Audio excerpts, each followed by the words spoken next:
Welcome back to another episode of Scenic Fights, Fight Scene Breakdown. Today we have a very special guest. Kumu Michelle Manu. We're here to break down the Lua Martial Arts in Chief of War, currently playing on Apple TV+. And we have our very own Nero here on standby, just in case we need a punching bag. Michelle, can you tell us more about Lua Martial Arts? Well, Lua Martial Arts isn't just a martial art, it's a way of the warrior. It's a sacred tradition in which one dedicated one's life to that lifestyle. And it encompassed all sorts of things such as wrestling as well as weaponry. Hawaiian Martial Arts, this is a first-timer here on Scenic Fights, so we are excited, Logan and I, to learn a lot from Michelle. And in the words of the great Pac, let's get it. This is episode 2 where Jason Momoa is playing Kaiana, who's the Chief of War. He gets ambushed and kind of stuck on a cliff and has to use Lua Martial Arts to get out of it. The weapon he's using, what is that called? This is it. This is the ku'e or ku'e, depends on the lineage of Lua that you study. Usually the teeth are facing east and west, and that provides for tearing and also for slicing. We always want to hit with the wood and then use our dolphin motion in order to slice or to tear. Would this be taken off prior to battle, or it's just on? No, you can wear it because they would fashion it to their malo. Gotcha. Yeah, and it would be readily available. Okay. So in Chief of War, Kaiana uses the ku'e. This is the more ancient style, and this is the more modern, incorporating the pahi, or the knife on the end, which can be held 2 different ways, more surreptitious gangster style and more overt. And I'm going to demo here on Chad of how I would use it versus having direct contact with the shark teeth.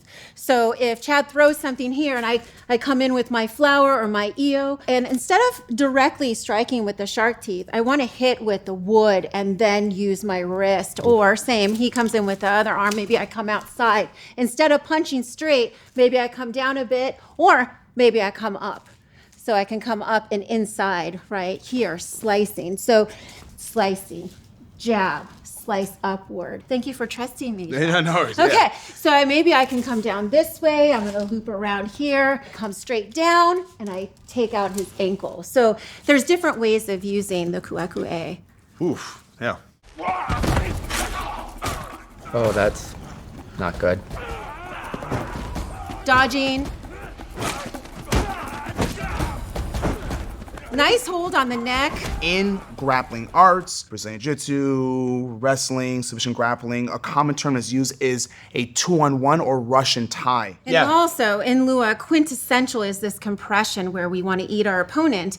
And so, may I, Chad? Okay, yeah, please. So he's this like this, and he's here got you go. him here, right? What if he compressed? So there's all of this compression. Yeah. And Lua is about disrupting the nervous system. I felt it. You don't see my legs are shaking right now. I felt it. Yeah. It activated the fear. Okay. Logan. Thanks for picking Chad. Yeah. Basically. Now, this is actually very similar to a grappling technique referred to as a Russian tie. The difference is my inside hand would be on the shoulder as the other would be more towards the wrist. Michelle, what do you think we can do better here? Or what do you see? All right, let's get in position. Yep.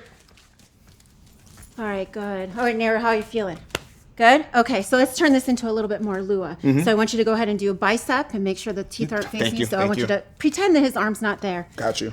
This one, I want you to bite his ear. Really grab just it. like this. Oh my God, And okay. it's more towards the face, not the end. Okay, is Okay, this, yeah, so I cup see. it. So hopefully he doesn't hear anything. So use your shark pad here, your teeth. Yep. Yeah, and then the bite.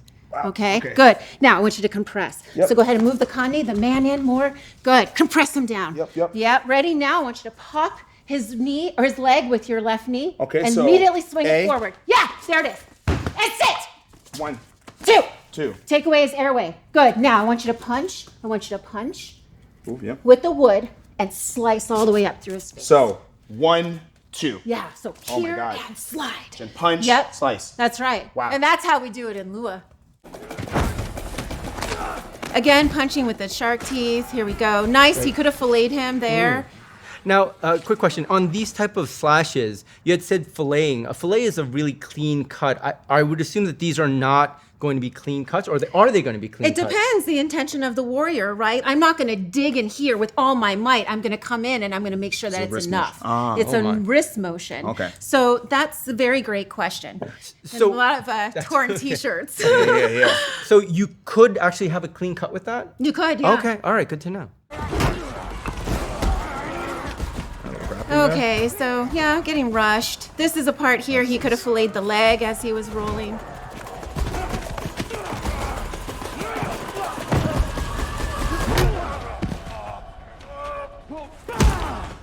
Fetal position. Yeah. And now here, he could have picked up some of the aina, the dirt, Sure. as these guys were dragging. So we used, as Hawaiians, Kanaka Maoli, we used our environment. Sure. And so he could have thrown some dirt in his eyes. And that was a beautiful move, throwing more guys off the cliff. Right. Yep, here they come. He takes the main dude with him, which I love. Okay, Michelle. So we saw this awesome scene. What are your thoughts? I think it's perfect. I mean, seriously, it's going to be what it is. And battle, fighting more than one attacker is always a mess. And he did the best that he could. Now we're going to watch a battle scene on lava where the kings battle. So we have King Kamehameha and Kaiana versus Keowa and King Kahekili. So let's take a look. Ooh. And deception. Nice. So this is the first time guns are now being introduced to the Yes. battlefield in Hawaii. Was that historical? Yes, that's Okay. historical. So these are javelins in Western martial arts. Oof. Yeah, see, so they take out a whole wave of warriors and then they come in with the smaller handheld weapons. Are they typically thrown or held or both? Both, but usually held overhand and underhand. Right now we're viewing the Nawahine Koa, the women warriors here with their ma'a. And I brought one here. It's the Kauai ma'a. I did not bring the obsidian or the rock. So this is what they're using here. This island, Kauai, was known for their ma'a and their tremendous skill. It was the only island that wasn't taken by King Kamehameha. They entered into a treaty. So we see wow. the Wahine using this now. So this is, in Western martial arts, this is the original slingshot. And what's interesting about this is pretty much almost every culture has it. In Western cultures, they were called slingers. That's what we would call them. And it was precisely this design. You have a smooth stone in the middle of it, and you spin it around. You can throw it with a great amount of accuracy, and it can be very, very deadly. So this was the original projectile weapon. Oh, man, that looks like it hurts so much. It's just gorgeous. Wow. Yeah, beautiful. Kaiana is using these two weapons here. Okay. So it's a leo mano and as well as the ku'akue or kui. And yeah, I wouldn't necessarily hold it the way he's holding it in this scene. What about you? Me neither. Very gangster. Yeah. Yeah. Not only is it in his non-dominant hand, it's in an ice pick grip, which I think is suboptimal. For a Kali practitioner, what we generally want is it flipped. We generally want the longer weapon in our dominant hand and the shorter weapon in our non-dominant hand. Moreover, I want maximum reach because I don't want to be invaded. I want to keep my opponent at bay. And the way to do that is to have it in a traditional hammer or saber grip so I can keep my opponent away. But if they manage to break through my guard, I have this as a follow-up weapon to either finish the fight or to just keep the opponent at bay. I absolutely agree. And I think that, you make a really good point, Logan, because if you think of the primary as your jab, right? And then your cross, if this was boxing. In Lua, this is delicate, right? It's supposed to be part of your arm, but I feel like you'd be fighting like this, right? Especially if you have this grip. Look where it goes straight to. I'm cutting my own flesh. It's not realistic for us martial artists. You would also hold it I absolutely traditionally. hold it at the neck. I would make sure that my teeth are facing the right way. Again, hit, slice, hit, tear. Is it ever held in an ice pick grip? Not usually. I mean, I guess if you lose the weapon or you have to adjust, yeah, then you can throw it, but it would probably be a hit and then the tear. Actually, Michelle, do you mind showing the audience how you would use it? I would love to, thank you. Here Okay, we so go. I'm gonna go for the grandchildren, which is the fingers that are holding the weapon. Then I'm gonna slice the keiki, the children, which is the arms. And I'm gonna throw my elbow. So usually we see people lead with their arm, but what I'm gonna do is throw my paddle and then I'm gonna switch and tear. Okay, and then I'm going to switch my grip, smashing the groin, slicing the groin, tearing the groin. Okay, I have to say that was terrifying. Yeah, so beautiful right there. I wanted to break down. He does this sort of move, which is in my lineage, the shark bump. Okay. Not just the bite with the fingers, but like actual boom, right? yeah. So beautiful. It's something that you don't normally see in martial arts. So Okay. I'd love to break it down and show you how we use it. On chat, right? Yeah, sure.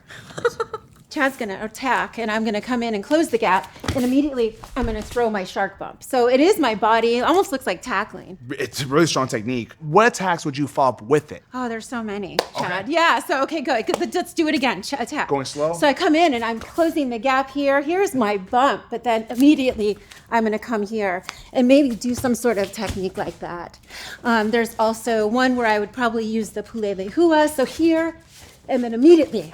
So I double shoot here and then take that, right? And I'm gonna sieve his face in between my legs. So there's many different types, Chad. Yeah. Thanks for asking. Yeah. Thanks, Chad. So here's King Kamehameha, Okay. and he's getting ready to engage. So there's so much ritual movement within the battlefield. Is that normal within? That is normal. There was Okay. a lot of protocol. It wasn't just battle. Interesting. Yeah. Now this actor did a really great job with biomechanics, showing the koa fighting. Oh man. Notice he didn't hit with the shark teeth. He hits with the wood and then uses the shark teeth. So I thought King Kamehameha did an excellent job at using his open mouth leo mano, which is a lot larger than what we're demoing with here today. But specifically not hitting directly with the shark teeth, which, of course, he's fighting multiple attackers, and he gets to this part where it's not a big motion either. He uses his biomechanics and he hits with the wood and then slice or hit and tear. The king's technique was solid. Good job. And this, so gorgeous. The Right. chaos of the kawa, the war. Oof. And so you see here, they're on the floor again. We tried to avoid that at all costs. Okay. Unstable ground, and just you become what they say an ihe magnet, a spear magnet. Okay, that's pretty cool. So that is an ankle pick, and the more you are behind your opponent, the best attacks and damage you can do to your opponent. A lot of pins from jiu-jitsu actually come from that lineage of the idea of throw, pin, stab, move on, throw, pin, stab. When jiu-jitsu made its way to Brazil and then it started getting tweaked, the stabbing got replaced with punching, which is why Brazilian jiu-jitsu as a sport has a point system that rewards certain positions that are designed for punching rather than stabbing.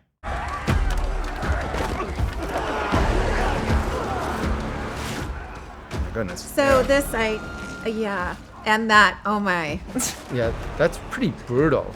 So you can see in this scene here, we have Kaiana, that direct blow with the shark teeth to the spine, the oiwi, and then he propels this forward and gives up his weapon. And I'd love to show you how I would have done this scene. You see Kaiana come directly with his shark teeth again and tear, whereas I would actually use the wood and then to slice, getting part of his ear in his face, or to tear. I would hit, tear down the spine, or possibly even move.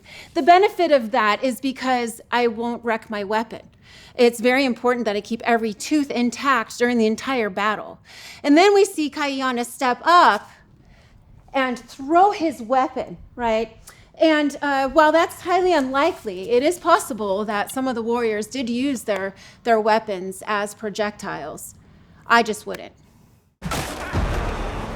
Okay, so beautiful. He's using multiple animals here. This is a beautiful koa fighting maneuver where he maneuvers underneath the shoulder, the armpit, locks him up, and then does a shark bite to the face where it digs in and pulls back. And then instead of taking him down, he just snaps Rips the neck. face. Yeah, God, something. So we've seen a lot of great film footage today, and my favorite scene is the deployment of the double mano bite to the face. Kaiana comes in, he gets attacked. I use my butterfly here. I come in, he hits, and then he goes straight for the face.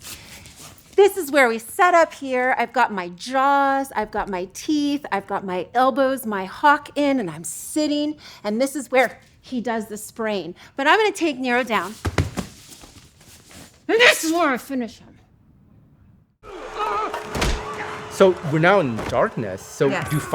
can fights last that long? Yes, in they this? do. Okay. And so we're trained as Lua warriors to feel without our eyes. And so it's not sight. It's actually the feeling, which would be in my lineage, the octopus, the he'e. Once you lock on, you should be able to know exactly where you are. Yeah. Logan wants more of that. Yeah. Ooh. Some prison guard stuff. I love that. Just absolutely gorgeous. So I really liked this scene. This technique was gorgeous, but vulnerable at the same time, where he's got it in his ice pick grip, as you called it, Logan. His back is to his opponent, which Chad will tell you is a very dicey thing, right? You got to move fast. So it should have bam, bam, and then immediately flip and then go ahead and lodge into the ears or the eyes, temple area. But the maneuver around the body, to me, was gorgeous. He uses typical hula footwork, if you can believe it. Okay. Dance footwork, which is our Lua footwork. The Queen banned the Lua from public display in about 1823. And a couple years later, she banned the hula as well. Oh, wow. And that went into written kingdom law.